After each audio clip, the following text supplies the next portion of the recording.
ചുട്ടു. ഇനി കണ്ടം പൂച്ച ഉറങ്ങാൻ പോവാ. അയ്യോ, എന്റെ നെയ്യപ്പാരേനും കട്ട് തിന്നോ? ഇല്ല, കണ്ടം പൂച്ച ഉറങ്ങാണ്. അയ്യോ, എന്റെ നെയ്യപ്പം കാണാനില്ലല്ലോ. ആരാ തിന്നത്? അമ്മയുടെ പൊന്നുമോനാണോ? ആ, നല്ല ടേസ്റ്റ് ഉണ്ട് അമ്മേ. ഒരു ഉരുളം കൂടെ തരുമോ? എന്റെ പൊന്നുമോനെ ഉരുട്ടി വെച്ച ഉരുള നിന്നോട് ആരാടാ ഞണ്ണാൻ പറഞ്ഞേ? ഞാനല്ലോ നമ്മുടെ പൊന്നുമോൻ. പൊന്നുമോൻ ഞാൻ പറയണില്ല. ഇവിടെ കൈസറ ഇരിക്കുന്നത് കണ്ടില്ലേ? ഇവനോ? യാ യാ, അച്ഛന്റെ കുട്ടാ. എന്താ അച്ഛാ അങ്ങനെ മാറി പോടാ? അച്ഛന്റെ കൈസർ കുട്ട ഇതാ ബിസ്ക്കറ്റ്. ഇയാളിത് ഏത് തോട്ടി കയറിയെന്ന്? അയ്യോ, ഉന്നം മാറിപ്പോയി. എടാ, ആ ബിസ്ക്കറ്റ് നീ എടുത്തു തന്നോ? വെറുതെ വേസ്റ്റ് ആക്കണ്ടല്ലോ.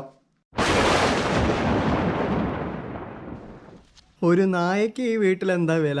എന്നാ സ്വന്തം മോനായ എനിക്കോ ഒരു നായയുടെ വില പോലും ഇല്ല. മിൽക്ക് ബിക്കീസ് അച്ഛാ.